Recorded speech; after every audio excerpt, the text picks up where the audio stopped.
Estamos agora no momento exato para iniciarmos a nossa reunião desta tarde. Que a paz de nosso Senhor Jesus Cristo permaneça em nossos corações. Temos que dar o aviso necessário de desligarmos os nossos celulares para que não haja interferência no nosso ambiente. Os nossos queridos amigos espirituais já estão aqui trabalhando, a nossa oradora também preparou seu estudo com muito carinho e o telefone tocando faz interferência no trabalho que já foi preparado. Então, nós agradecemos essa colaboração de desligarem os celulares. Obrigada. Vamos ler para a nossa meditação de hoje, do livro Pão Nosso, a lição 122. Pecado e pecador. Amado, não sigas o mal, mas o bem. Quem faz o bem é de Deus. Quem faz o mal não tem visto a Deus. 3 João 1:1. A sociedade humana não deveria operar a divisão de si própria como um campo em que se separam bons e maus, mas sim viver qual grande família em que se integram os espíritos que começam a compreender o Pai e os que ainda não conseguiram pressenti-lo. Claro que as palavras maldade e perversidade ainda comparecerão por vastíssimos anos no dicionário terrestre, definindo certas atitudes mentais inferiores.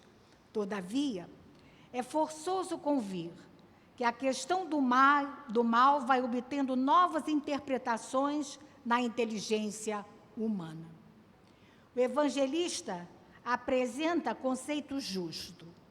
João não nos diz que o perverso está exilado de nosso Pai, nem que se conserva ausente da criação.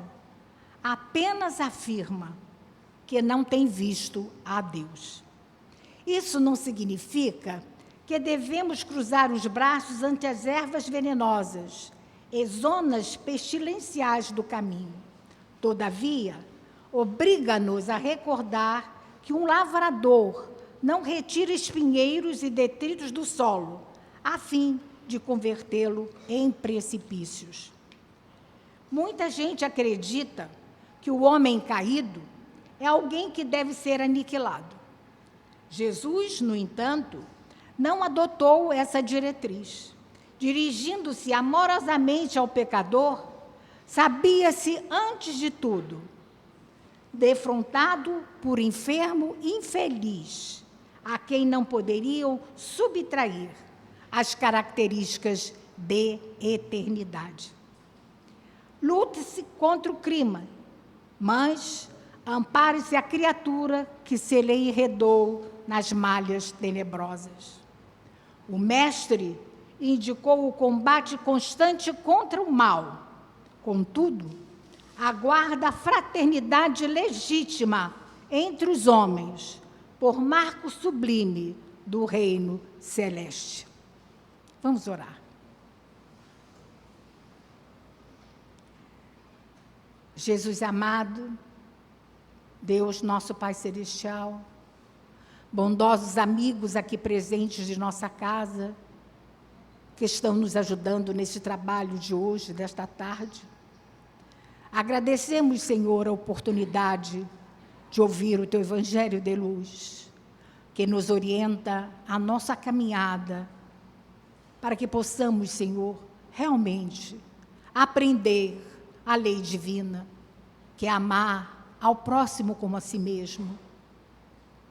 Ó Senhor Jesus, que possamos dar o melhor de nós, para que possamos interiorizar essas grandes lições que ouviremos hoje aqui.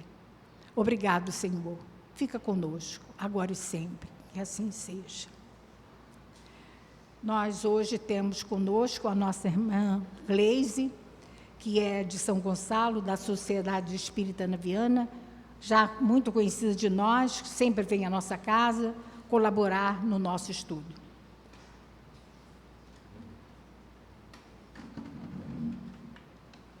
Posso tirar? Gente, ficar no pedestal nem pensar, né? Boa tarde a todos. Que a paz do Cristo envolva os nossos corações, que alegria estar aqui nessa casa novamente, ver esses rostinhos amigos, rostinhos novos. O meu querido Beto, que tempo, né, Beto? Eu não te vejo.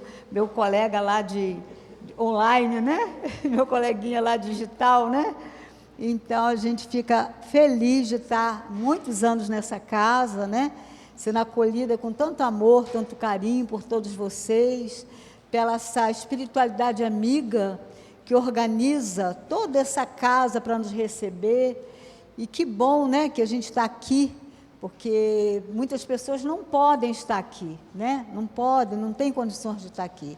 E muitos optam por assistir online, que eu digo que há um prejuízo também, né? Eu digo assim, porque quando a gente está aqui, né, ao vivo, participando, nós estamos recebendo desses companheiros, energias benfazejas e amorosas, desses bons amigos espirituais, que organizam, que amparam, que saneiam o ambiente para receber a todos nós. Isso é uma alegria enorme, né? E eu digo que são dádivas divinas que a gente só recebe porque a gente vem aqui, porque a gente está aqui, porque nos permitimos estar aqui hoje, né? Então, uma alegria enorme. O tema, né? O tema é assim meio complicado, difícil um pouco, a união da ciência com a religião, a nova era. São dois assuntos assim que parece que estão desligados, mas não estão. E esse assunto está lá no capítulo 1 do Evangelho segundo o Espiritismo. Não vim destruir a lei, né? Então, a gente vai tentar aqui, uma tarde, e eu espero que ninguém sinta sono, né? Que todo mundo fique acordado, olhando para mim, né? Que eu preciso dessa vibração boa, amorosa de vocês. Então, eu espero que, ao sair daqui, todo mundo esteja desperto, feliz, né? Porque estar aqui já é uma alegria. Então, eu espero que, ao sair daqui, todo mundo esteja feliz também, que nós entramos de uma maneira e vamos sair de outra, com certeza. E, quando sairmos muito melhores que quando entramos, porque a reunião pública é a reunião completa da casa. Ela oferece o estudo, porque aqui é um estudo, um pequeno estudo, ela oferece o passe, a água fluidificada, né? Então, a oração. Então, eu digo que é um pacote completo que a gente recebe aqui. Então, eu espero que todos nós saímos melhores, porque eu, com certeza, vou sair melhor daqui, com certeza, que vim fazer o trabalho. Bom, todos nós, né? Todos nós que estamos aqui encarnados, estamos aqui já há milênios nesse processo de progresso espiritual. Todos nós. Todos nós, a nossa encarnação aqui é para a gente progredir. Eu fico triste, é para sofrer. Não, não é para sofrer. É para progredir, é para melhorar. Então, nós estamos vivendo aqui já há milênios, né? Nessas encarnações para melhorar, para o nosso progresso espiritual. E já vivemos, né, muitas experiências milenares, né? Na área da religião. E muitos de nós ficamos, muitas vezes, arraigados a esse processo religioso do passado. Do passado. Mas a doutrina espírita, ela é danadinha, né? Ela vem trazer para a gente uma revolução no pensamento humano religioso. Uma renovação. E como é que isso se dá? Justamente com o casamento da ciência com a religião. Está lá no capítulo 1, né? O Kardec fala na Gênese que a ciência, por que a ciência precisa do espiritismo? Porque sem o espiritismo, ela não pode entender nem comprovar leis que ela não conhece. A lei que rege o mundo espiritual, que ela não conhece.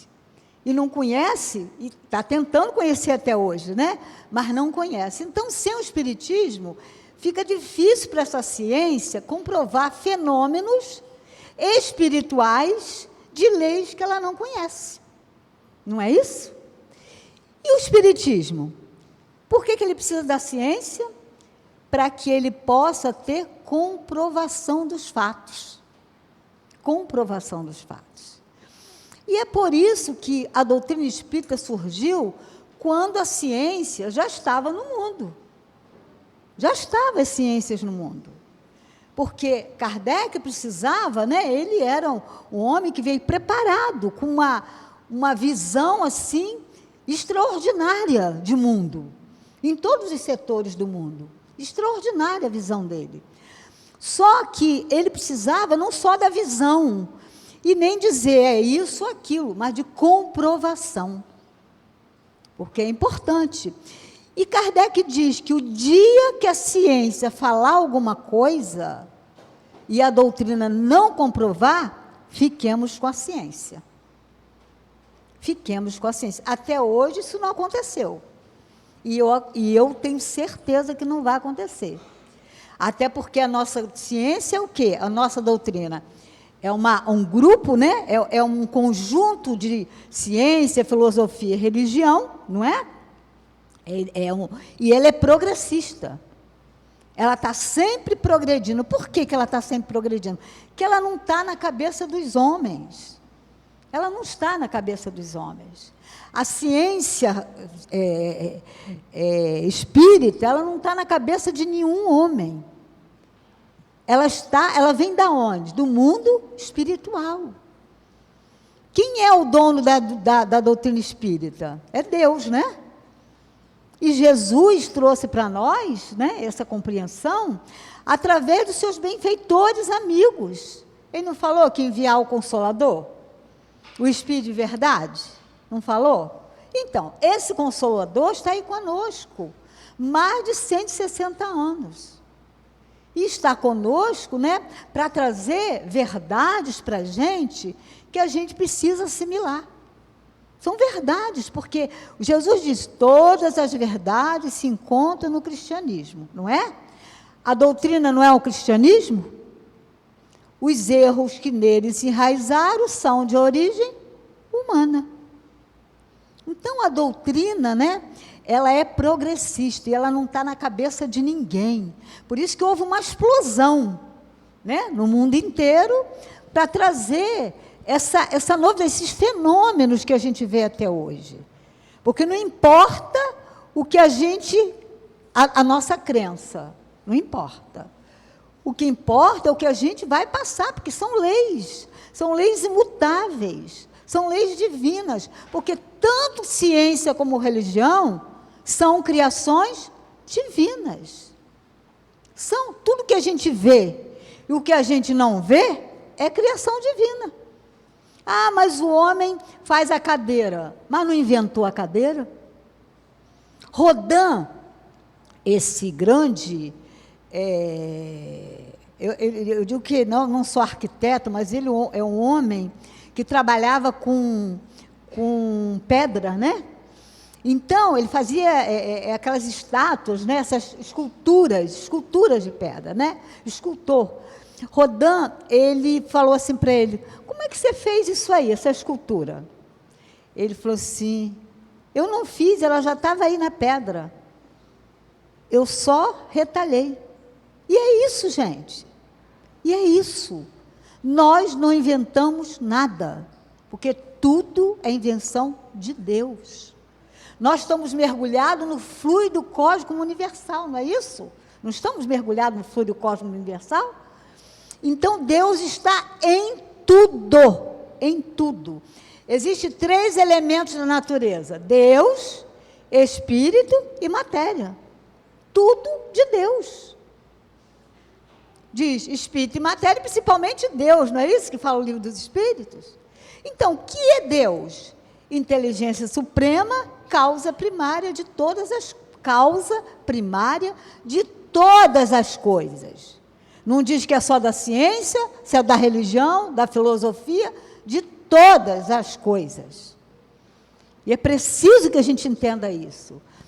Tudo. Por que a ciência sempre ficou divorciada assim da religião? Porque cada uma via pelo seu ponto de vista. Cada uma queria ter a sua razão, seu ponto de vista. O que é ponto de vista? É a vista por um ponto. Então, como ela via naquele ponto, a outra via no outro ponto, não se casavam. Não se casavam, porque o que a religião falava não comprovava na ciência. O que a ciência falava, a religião não aceitava. Então ficou aquela briga. Por que essa briga? Essa dissociação? Por quê? A ignorância, né? Kardec coloca no livro dos Médiuns, que é um livro que é ciência pura, né? Ele fala o seguinte, que o maior mal da humanidade é a ignorância. Mas ele fala de ignorância, como a gente entende? Ignorância é quando a gente ignora, quando a gente desconhece, quando a gente não conhece. Então, a maioria das coisas que ou a gente diz que não acredita, né? Ou deixa para lá. Isso é ignorância. Porque todos nós precisamos aprender um pouco de tudo. Porque para chegar no mundo celeste, nós vamos chegar, essa é a nossa destinação, ser espírito celeste, nós vamos precisar o quê? Conhecer todas as ciências do mundo, conhecer todas as áreas do mundo, como Jesus conhecia. Jesus conhecia tudo. Por isso era um espírito puro, né? Puro. E ele via a Deus, porque todo espírito puro via a Deus. Nós ainda estamos tentando entender, sentimos Deus em nossa vida, mas não conhecemos esse Criador, não. Porque para nós falta sentido, porque todos os nossos sentidos são materiais. O dia que nós começarmos a nos espiritualizar, perceber que nós somos espíritos habitando corpos e não o contrário, nós vamos perceber Deus, vamos perceber.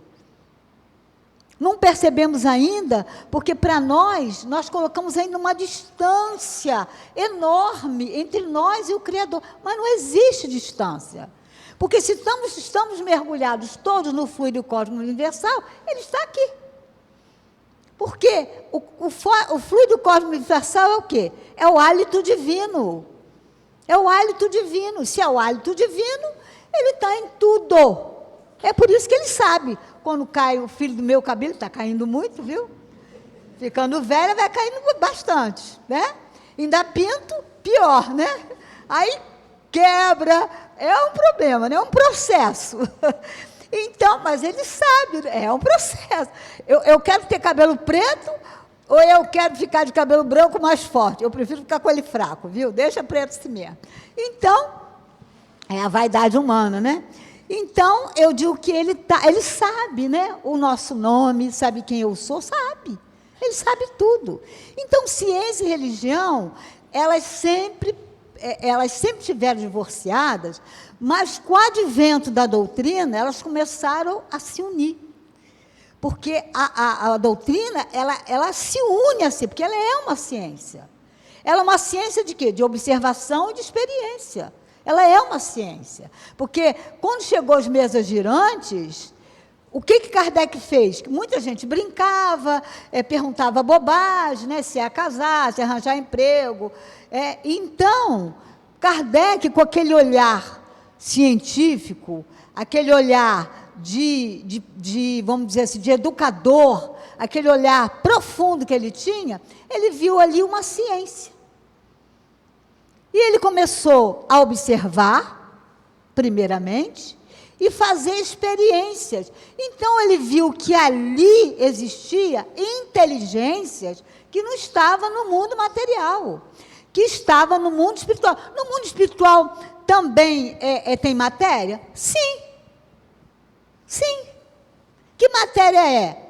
A matéria sutil. É essa matéria sutil que a ciência ainda está engatinhando. É essa matéria que ela precisa comprovar. Então, a ciência, ela cuida do quê? Do homem, do ser humano, do físico, das coisas materiais. E a religião, ela trata de quê? Das leis morais. Das leis morais. Então, esse casamento, ele precisa acontecer. Porque um dia, isso vai ser perfeito, essa união. Por enquanto, são algumas, vamos dizer assim, algumas investigações que a ciência já faz, né? Por exemplo, os médicos, não sei o de vocês, mas o meu, quando eu vou, o médico me diz, né? Primeiro que a gente não vive só de corpo, das emoções, né? Nós somos principalmente seres emocionais. Então, o que a medicina está percebendo hoje? Principalmente a holística. O que ela percebe hoje? Que as pessoas que são religiosas, as pessoas que oram mais, ela tem muito mais possibilidade de ser curadas do que qualquer outra.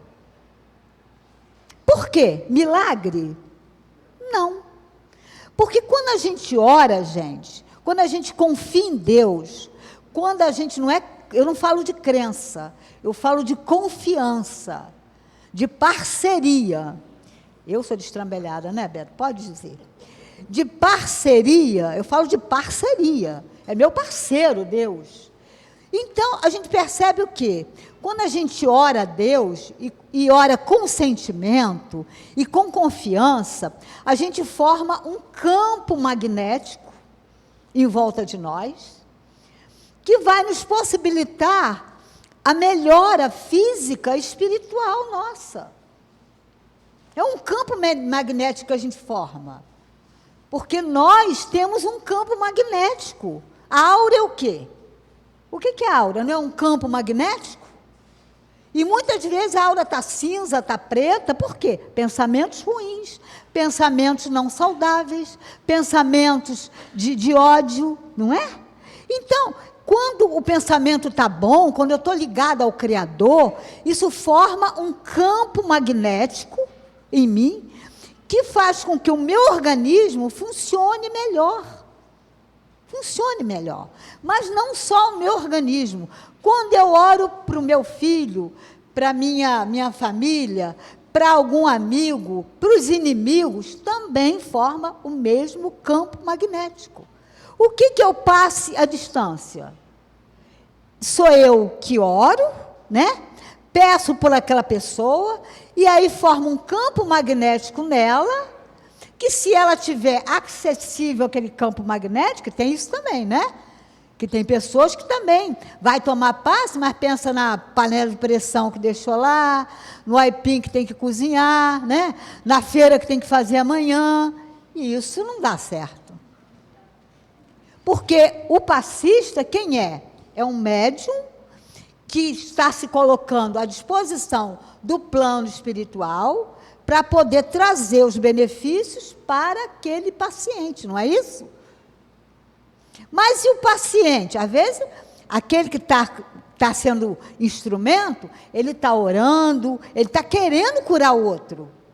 Porque eu não acredito que nenhum passista vá para lá que não queira curar aquela pessoa que está à frente dele. Ele quer curar. Mas por que aquela pessoa que está lá não é curada? Porque o campo magnético dela não está unido com aquele que está aplicando o passe. Porque quem que envia fluidos magnéticos, fluidos curadores, energias boas, não é o plano espiritual superior que atua nessa casa? Então, se eu estou lá e pensando na feira no dia seguinte, no remédio que eu tenho que comprar, eu não vou receber absolutamente nada. O Martins Peralva, ele tem um livro, Estudando a Mediunidade, que ele coloca ali, 3 pessoas, uns recebendo diretamente o fluido e o outro não recebeu nada, espirrado. É uma figura, mas diz exatamente. Então, os médicos, a medicina hoje, ela já sabe, mesmo que o médico não acredite naquilo, mas ele já sabe, porque a ciência já está comprovando. Por exemplo, lá nos Estados Unidos tem muita pesquisa, né? Então, eles fizeram o grupo G1, G2. O grupo G1, as pessoas receberam oração, receberam passes, receberam no hospital, viu, gente? Todo o processo espiritual. O grupo 2 não recebeu. O grupo 1 teve menos óbitos e mais cura. O grupo 2 teve mais óbitos e menos cura. Comprovado pela ciência, gente. Não sou eu que estou falando. É a ciência americana que está falando. Eu trouxe mais aqui pesquisas para você. Eu sou ruim de inglês, viu, gente? Mas vou tentar aqui fazer o melhor. Então, o Bob Tobin, ele fala que a matéria não é senão luz capturada gravitacionalmente. Não é? Então, isso, gente, ele falou em 68. Quando ele falou isso em 68, com certeza os físicos foram contra ele.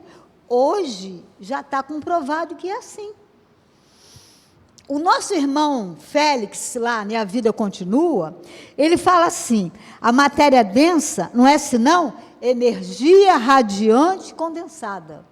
Gente, década de 40. Esse falou aqui, Bob Tobin, em 68, comprovando o que Félix falou, o instrutor Félix, da Vida Continua. E ele ainda falou, a matéria é luz coagulada. O que é isso? Substância divina, gente. Substância divina. Então, se André Luiz, ele é pródigo, né? De esse livro, Mecanismo da Mediunidade e Evolução dos Mundos, que eu estou lendo agora, gente, é um livro que funde até a cabeça da gente, né? Mas é ciência pura, ciência na década de 40, que hoje as universidades aqui do Brasil já estão comprovando alguma coisa. Não é um casamento da ciência com a religião? É um casamento. E aqui, pesquisa de uma pessoa que não é espírita e não sabe nada disso. Está aqui, pesquisa de Suzane Sergstrom. Eu acho que é isso, viu, gente? Se não for, me perdoe. Passa a ser. Ela revela o quê? Olha o que ela revela. O que ela revelou? Que o otimismo pode fortalecer e reduzir os efeitos do estresse. Então, a pessoa que é otimista, que é para frente, que é feliz, que é alegre, ela não tem estresse. E a gente vive estressado. Eu tiro por mim, né? É estresse cadônico, é estresse isso, é estresse aquilo.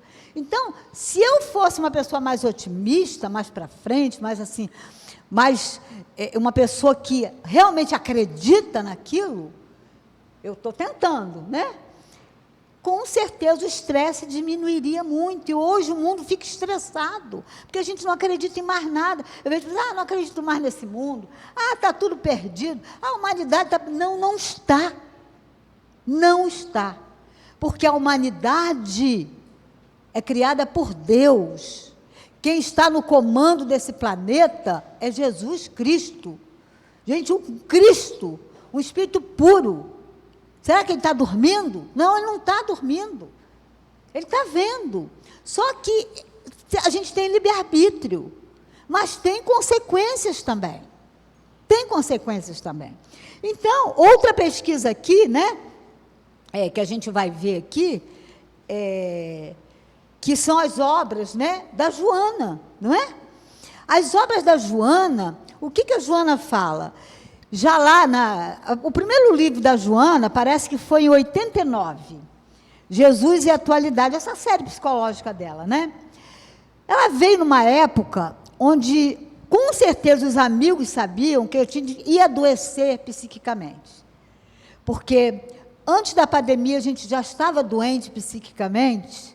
Depois da pandemia, a coisa se alastrou. Porque foi uma onda de pessimismo, né? De medo, de pavor, né? Porque a gente tem pavor de morrer. Esse é o problema, né? A gente tem pavor de morrer. A gente vai morrer, mas tem pavor de morrer. Então, por não aceitar essa morte, a gente não aceita. Os espíritos, não, a morte é lenta, é boa. Mas a gente acredita? Acredita nada, né? Morte é boa, mas eu quero ficar aqui. Hoje, eu sempre falo isso aqui, uma reunião de desobsessão antes de vir para cá, às 9h.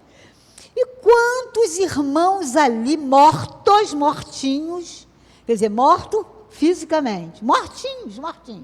Joana falou, mortinho igual a mim, né? E com medo da morte. Eu não quero morrer. Tá bom, meu irmão, você não vai morrer, não. Eu vou dizer que ele vai morrer, ele morre de novo, gente. Aí eu digo, não, meu irmão, você está só no hospital, e não está, né? E nessa vida continua, André conta a história, né, da nossa irmã, que chegou lá, né, no hospital e sabia, gente, ninguém vem me ver, ninguém fala comigo direito, eu não sei de nada, eu estou aqui. E quando ela falava, os espíritos ficavam rindo para ela. Sabia se estava rindo dela ou rindo para ela, né? Mas estava rindo. E aí ela falava, ai meu Deus do céu, será que a gente já morreu? Porque é assim, né? Passa de vamos dizer, de um estágio para outro, sem saber, sem perceber. E tantos irmãos chegam na mediúnica, na desobsessão, sem saber que já partiram para o plano espiritual. E a gente não pode dizer. Para alguns não pode dizer. Porque no livro Mensageiro, eles não falam. Está lá, não falam. A pessoa fica melhor no hospital, não sabe que morreu. Eu queria ir em casa, porque eu tenho que resolver uma... Tá bom, meu irmão, a gente vai tentar resolver para você, assim que o nosso irmão Aniceto faz. Porque precisa de uma preparação. No entanto, é uma coisa natural. Natural. E a gente vê nas obras, como eu estava falando da Joana, né, que está 100% morta, né? Ela diz que está 100% morta, e está, né? Porque ela já desencarnou. Ela enviou uma série de obras falando o quê? Que o rancor, a vingança, o medo, o desespero, a dor, traz o quê para o físico? Doença. Enfermidade. E hoje a ciência está comprovando a mesma coisa. Eu fui para um médico, ele falou assim, eu vivo com problema de estômago, né? Vivo com problema de estômago. Ele falou assim, a senhora, não adianta a senhora ficar tomando omeprazol, pantoprazol, lasoprazol, porque isso não vai adiantar. A senhora tem que se acalmar, né? Tem que se acalmar. Ele, não sei que religião que ele tem, não falou nada. Ele falou que assim, a senhora precisa se acalmar, que enquanto a pessoa não se acalma, o estômago também não melhora. Não melhora. Então, hoje a ciência, ela precisa, né, desse casamento com a religião, porque a doutrina espírita, ela tem muito, mas muito que contribuir nesse campo, da medicina, nesse campo das invenções, nesse campo, todos os campos. Ela é uma ciência, né? E é uma ciência de experimentação, e ela comprova, né? Ela comprova que esses fenômenos nada mais são que leis também imutáveis que a gente desconhece. Por que ela estuda?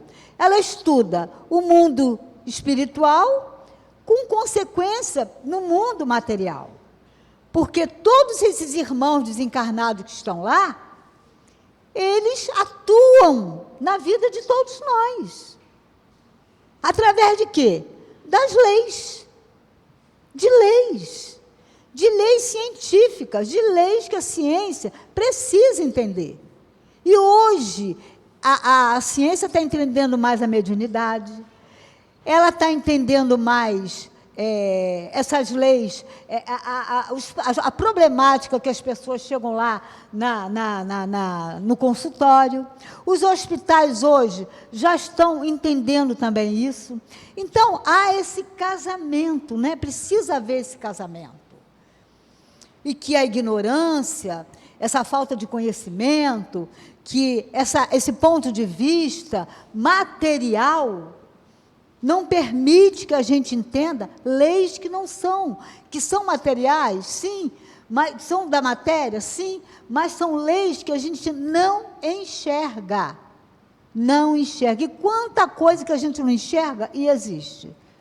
O ar, por exemplo. Alguém enxerga o ar? Mas na época da Covid, como é que ficava a nossa respiração? Aí a gente sabia que existia, né? Porque passou a não ter ele. Quantas pessoas não tinham? Tentava respirar e não conseguia.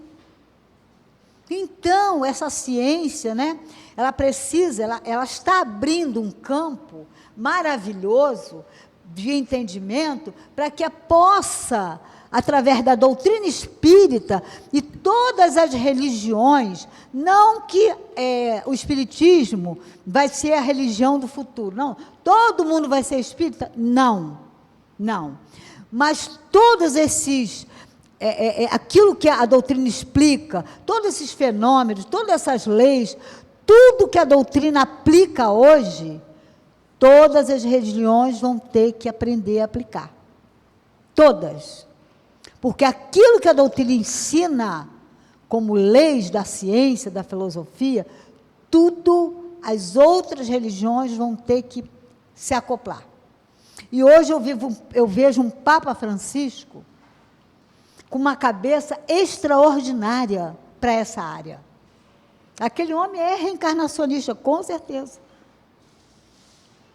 Ele fala de coisas, né, tão profundas, porque onde a gente aprende isso? Na Bíblia. Ué, na Bíblia. Como é que a pessoa estuda a Bíblia e não sabe disso? Sabe. Tem que saber.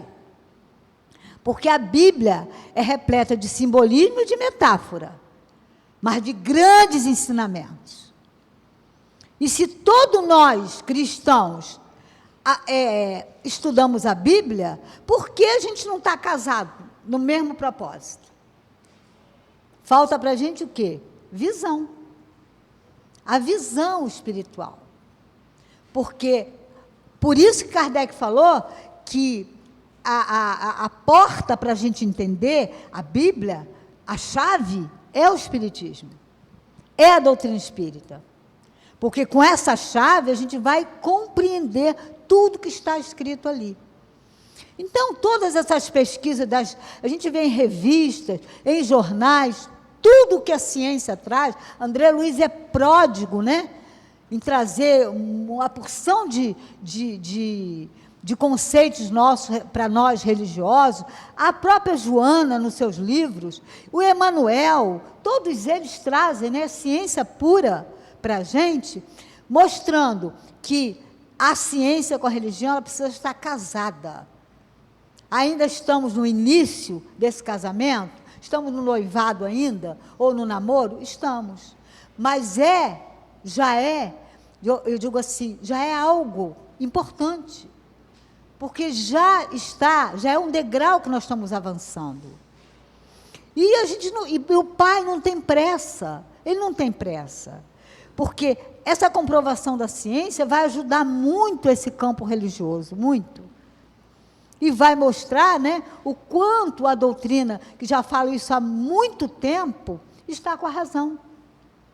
Nos fatos que ela apresenta, nas leis que ela apresenta, nessas leis da matéria, né, desses fenômenos, todos são leis imutáveis que estão ali.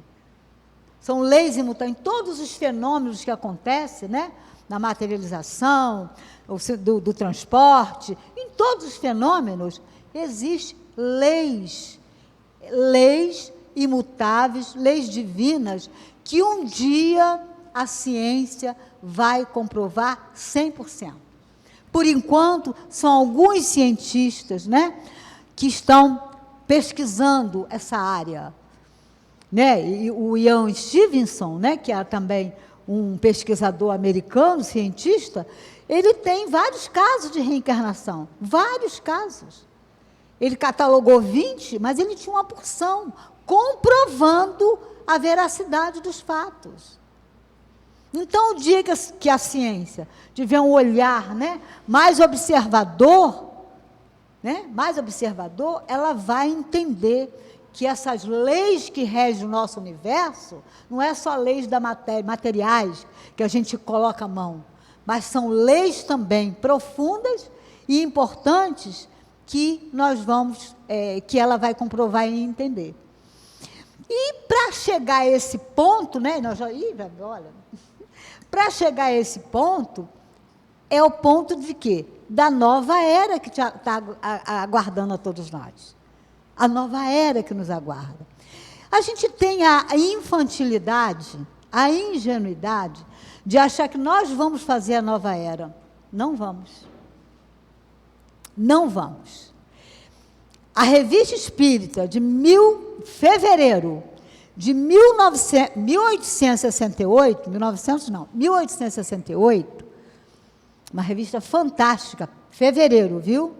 Está lá, Os Messias. Os Messias. É a mensagem que está lá.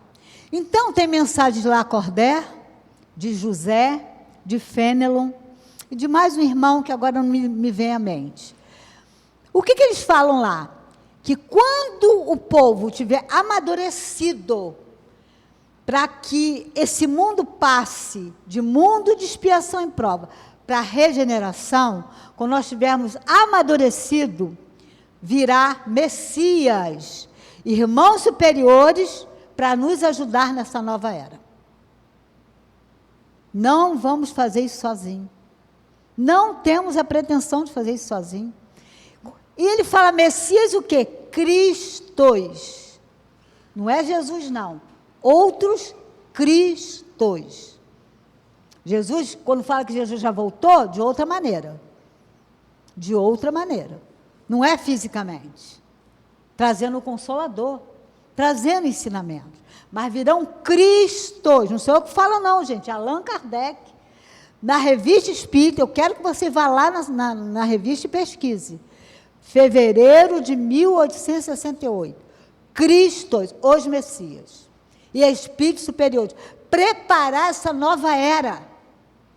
Ajudar na finalização disso. Precisa de nós? Precisa de nós. Nós precisamos estar lá na nova era? Precisamos. Cada um fazendo a nossa parte. Por quê? Porque se uma parte está fazendo a parte dela, e melhorar, e a outra não fizer, a outra vai ser excluída daqui. E muitos já estão nesse processo de exclusão. Muitos já estão no processo de exclusão. Muitos espíritos que estão aqui não voltarão mais para cá. Vão estar excluídos e não vai viver mais? Não. Tem mundos lá para eles. Compatível com o grau evolutivo de entendimento de cada um. De cada um. O Cristo não recebeu aqui os capelinos, não é? Um dos orbes de capela, que a gente acha que capela é orbe. Não, capela, gente, é estrela, viu? É sol. Um dos orbes dele, o último, precisava passar de expiação e própria regeneração, e tinham mais de 1 milhão, viu? De irmãos, inteligentíssimos, mas com uma moral baixíssima. Vieram exilados para cá, para encarnar em corpos quase selvagens. Para trazer o quê? Para trazer a tecnologia para cá, para trazer o progresso para a Terra. Isso é Kardec que fala na Gênese. Na Gênese. E na Revista Espírita. Então, nós também, se não nos adaptarmos a esse mundo, seremos exilados daqui. Para outros compatíveis, né? Uns vão até para o mundo primitivo. E outros, expiação e prova, que isso vai vamos ser do sistema gravitacional de cada um. Porque, por exemplo, a minha energia hoje não pode, vamos dizer, se coadunar no mundo superior, no mundo celeste. O que eu vou fazer lá? Vou atrapalhar. Vou reclamar, né? Como eu já faço aqui. Então, fica aqui mesmo, né? Já que vai reclamar, fica por aqui mesmo. É o meu lugar. Porque a gente tem que estar compatível espiritualmente com aquele mundo. Então, Jesus, ele preparou um pilar, né? Ele preparou um pilar. Porque a gente pensa que Jesus é assim, aos poucos eu vou fazendo as coisas. Não, gente. Espírito superior, espírito puro, não é assim, não. Eles elaboram. Eles fazem, já está tudo preparado. Então, eles elaboraram um edifício. E que edifício foi esse? As 3 revelações. Moisés, Jesus e doutrina espírita. Não é? Moisés representando o Novo Testamento. Aliás, o Antigo Testamento. Mas só foi Moisés no Antigo Testamento? Não, gente. De Abraão até João Batista, foram pessoas, foram profetas que prepararam o mundo também. Porque o povo hebreu era o povo que acreditava num Deus único, não era? Que acreditava num Deus único? Ele é o único que acreditava, porque até então os povos eram o quê? Como é que a gente via Deus antes disso? Primeiro, vários deuses. Tudo era Deus, né? Tudo era Deus. Depois, a gente foi acreditar num velhinho de barba, né? Cajado, coitado, meio caduco, né? A gente acreditava assim, que vivia punindo todo mundo, estava caduco, porque vivia punindo todo mundo. Pune, vai punindo. Isso a gente acreditava. Depois a gente acreditou em quê? No Senhor dos Exércitos, que era o do Antigo Testamento. Então, o que era esse Senhor dos Exércitos para os profetas? Para alguns profetas, né? Era aquele que era parcial. Se acreditava em mim, se orava a mim, então ganhava guerra. Aquele outro não ganhava. É assim que a gente vê Deus hoje? Deus é isso? É parcial? Ele gosta mais de Beto que de mim? Dela do que de mim? Não. Ele tem lei. Lei imutável. Lei que rege todo o universo. Não é a Terra, não. Todo o universo. E depois, né, veio os hebreus com Deus único, mas ainda muito conturbada essa compreensão. Moisés teve muito trabalho com esse povo, indisciplinado, rebelde, ficou preso 400 anos lá no Egito, e fazia bezerro de ouro, fazia tudo porque barganhava com Deus, porque era Deus de barganha, que achava que adorar a Deus ainda era isso, coisa material. Aí, né, Moisés teve um trabalho enorme para conduzir aquele povo, mas ficou à frente daquele povo, mostrando o quê, né? Que Deus é um só, que Deus não pune, que Deus é maravilhoso. Apesar da lei de Moisés, mostrar isso, que Deus punia. Porque aquele povo, não que Moisés achasse isso, mas aquele povo era indisciplinado, gente. Hoje a gente tem leis severas por quê? A nossa indisciplina. Se fôssemos disciplinados, não tínhamos leis severas. A lei severa é para organizar a vida, é para que a gente possa sentir em nós o que a gente faz no outro. A lei é para isso. Então, Moisés teve muito trabalho, mas é depois, né, que o tempo já está passando, veio Jesus, né? Mostrar o quê? Que Deus que Jesus mostrou para a gente? Pai. Pai, né? Mostrou o Pai. Moisés trouxe o decálogo? Sim, porque a Torá, né, gente? A Torá tem um decálogo. Mas também tem leis civis. Torá é o quê? Lei, né? Torá é lei. Torá são os 5 livros de Moisés. Então, na Torá tem o decálogo que ele recebeu. Mas ele recebeu não só decálogo, ele recebeu também lá, quando ele for no Sinai, que a gente acha que é só isso, leis civis também, que eram apropriadas para aquele povo, porque a lei civil é uma lei que troca toda hora. À medida que o povo amadurece, cresce, melhora, a lei melhora também.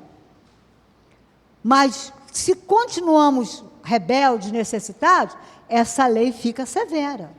Então, veio Jesus, né, com a segunda revelação, outro edifício, mais forte dos edifícios, mostrar que Deus é Pai, e que precisamos andar de acordo com a lei divina.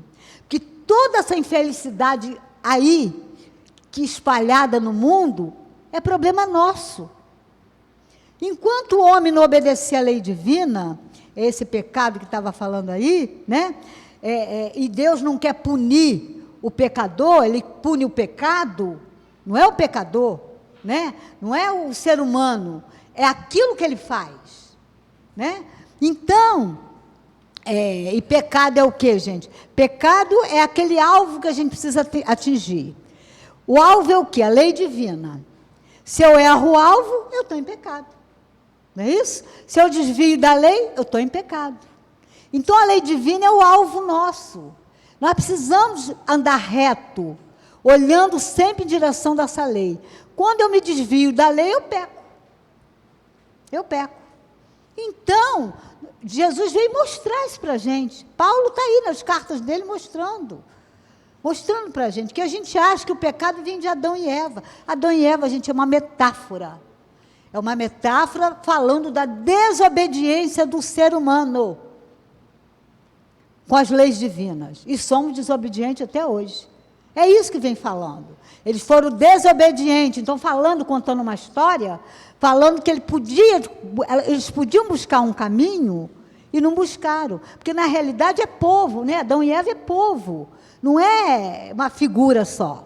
É povo. Então, eles se desviaram do caminho e a gente vem se desviando do caminho. A gente vem se afastando da lei divina. Nós estamos nos afastando da parte gravitacional de Deus. Nós nos afastamos. Nós precisamos gravitar na lei divina, gravitar com Deus e a gente se afasta dela. A gente não aprendeu a se amar, quanto mais amar ao próximo. Então, temos que aprender a amar a Deus sobre todas as coisas e ao próximo como a si mesmo. Então, toda a Bíblia é feita de simbolismo e metáfora. Está chovendo, né? Toda a Bíblia. Mas, na realidade, deixa eu chover. Mas, na realidade, né, esses simbolismos são verdades.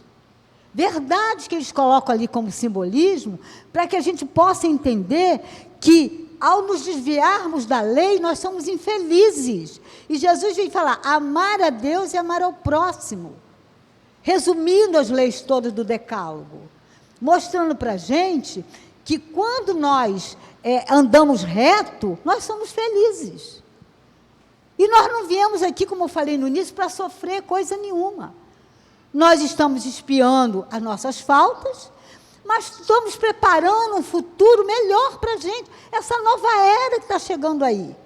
E a doutrina espírita veio corroborar com tudo isso, veio mostrar para nós, né, por leis imutáveis também, leis, como falei, do mundo físico, do mundo espiritual, mostrar para a gente que nós não somos daqui. Nós estamos aqui num processo de melhora, de progresso, de ajuda. Nós precisamos nos ajudar, para a gente poder encontrar lá, nesse novo mundo de regeneração, que não é um mundo perfeito, mas em relação ao nosso é muito melhor. Santo Agostinho fala que é a aurora da felicidade. E que o bem já vai estar no rosto de todo mundo. Vai ter, as expiações dolorosas não vai existir mais. Mas vai existir provas. Provas para que a gente possa caminhar, porque o mundo entre expiação e prova e mundo feliz. Então, é um mundo transitório, que transita. entre um e outro. Então, a gente está se preparando para um mundo feliz, quando estiver no mundo de regeneração. E é um mundo muito melhor que esse.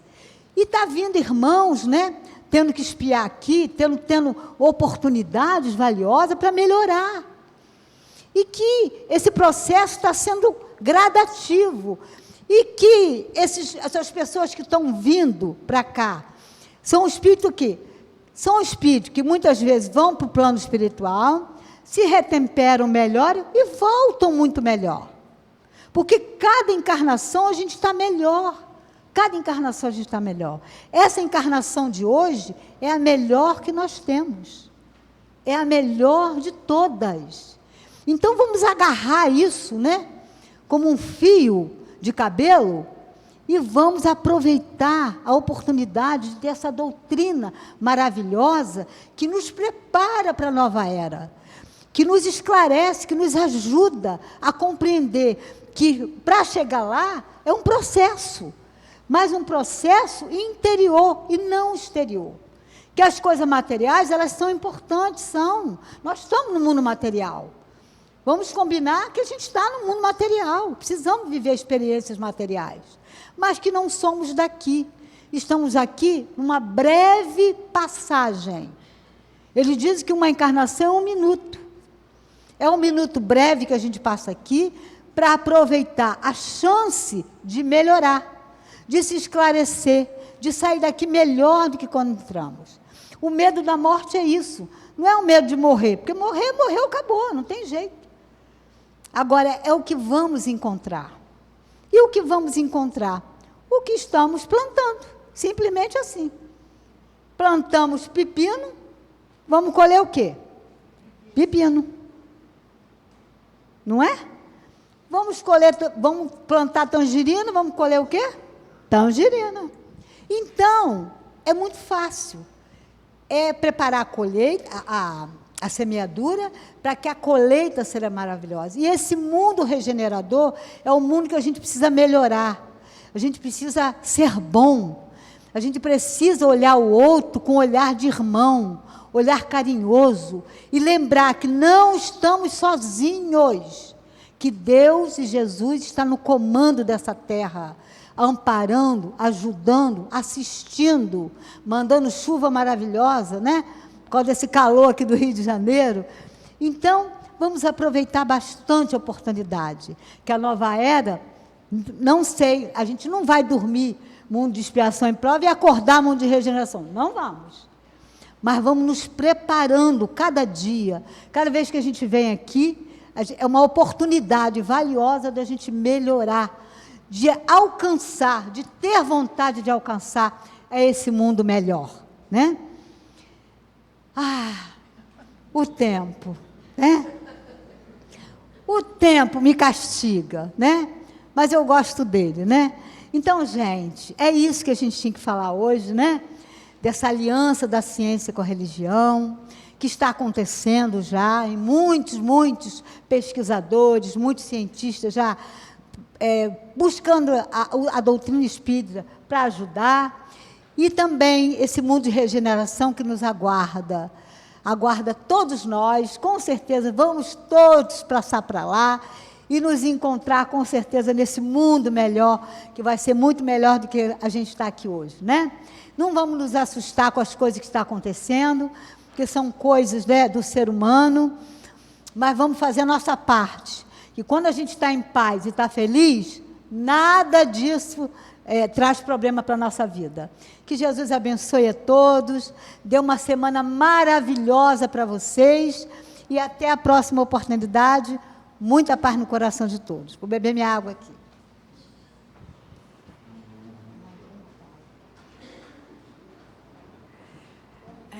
Os nossos amigos que estão se retirando são os médios da casa, que vão para a nossa sala para a aplicação do passe.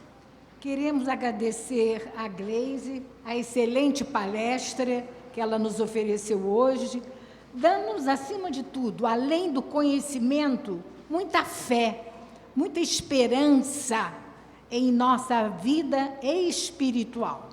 Ninguém dormiu. Ninguém dormiu. E eu senti dor quietinha. Então, o ambiente aqui estava muito bem preparado. Foi muito feliz a nossa irmã. E nós temos muito a que agradecer pela oportunidade. Saímos daqui com a certeza que é necessário estudar, se esforçar no trabalho e crescer espiritualmente, para podermos fazermos parte da família universal, dos outros sistemas, dos outros mundos que nos esperam. Mas temos que continuar a nossa reunião de hoje. Vamos lembrar aqui das outras reuniões. Hoje à noite, às 20 horas, temos uma reunião igual a esta, de estudo da nossa doutrina. Às sextas-feiras, nós temos a Escola de Médiuns, nós estamos estudando o livro de André Luiz, Obreiros da Vida Eterna. É passível perguntas com o orador, há uma participação grande. Aos sábados, às 15 horas, nós temos a nossa juventude para os nossos jovens. Às 15 horas, a Juventude Espírita Abel Gomes. E temos aos domingos pela manhã a Escolinha de Evangelho Gamaliel. Domingo também, às 16 horas, nós temos uma outra reunião semelhante a essa, com palestras e passe ao final. Todos nós já fomos beneficiados. O ambiente, vocês devem ter percebido, um ambiente espiritual muito bom, mas quem sentir necessidade ainda do passe individual, fique sentado no seu lugar após a prece, que a nossa querida irmã Leia vai nos chamar para nos conduzir à sala do passe. Também queremos agradecer a cooperação que todos fazem, nos trazerem os elementos alimentícios não perecíveis, que são destinados à nossa campanha que a assistência social faz. Nós temos 300 famílias inscritas, temos cursos de gestantes, as crianças estão chegando. Hoje eu ouvi essa expressão. As crianças estão chegando, porque as senhoras estão confeccionando as roupinhas, os lençóis, e para a semana que vem as crianças estão chegando. E é isso mesmo, nós temos esse prazer de colaborar com essas mães que vêm à nossa casa, que pedem o nosso auxílio com os enxovais também, né? E queremos ler também, toda instituição tem uma parte burocrática, nós temos que fazer nosso relatório anual. Então, há um convite para a Assembleia Geral. Eu vou ler o convite. Assembleia Geral Ordinária, convocação. Cadê meu óculos? Rio, 23 de março de 2025. Pelo presente edital, ficam os senhores associados, fundadores e efetivos convocados a tomar parte na Assembleia Geral Ordinária, que terá lugar à Rua Jequibá, 139, no dia 12 de abril de 2025, em primeira convocação às 8h30, com mais da metade de sócios classificados, e não havendo quórum às 9 horas, em segunda convocação, com qualquer número de sócios, de conformidade com o que dispõe o artigo 17, parágrafo 1º, e artigo 18, tópico 2 e alíneas do Estatuto vigente, a fim de aprovar o relatório anual da administração, o balanço patrimonial e a demonstração da receita e despesa, referentes ao exercício de 1º de abril de 24 a 31 de 12 de 24, o ano passado, conforme parecer emitido pelo Conselho Fiscal, e aprovar o orçamento anual das receitas e despesas para o ano de 2025. Assim, encerramos a nossa reunião com muita paz, com muita alegria, com muito contentamento. Eu sempre fico emocionada quando estou aqui. Muito emocionada. Isso significa que os nossos amigos estão aqui conosco, mas assim, fazem-se presentes. Vamos simplesmente agradecer a nossa tarde maravilhosa que tivemos hoje. Jesus amado, amigos diletos da nossa casa, André Luiz, Sheila, José Grosso, Garcês querido, todos vocês, fazem parte da nossa gratidão, do nosso coração, com muita alegria. Que possamos realmente estudar a nossa doutrina, possamos realmente procurar exemplificar essa doutrina de paz, de luz e de amor, que é decorrente da lei que Jesus, das alturas celestes, veio até nós a nos explicar. Amai-vos uns aos outros, amai-vos como eu vos amei, amai a Deus como amai ao vosso próximo. Que assim seja, graças a Deus.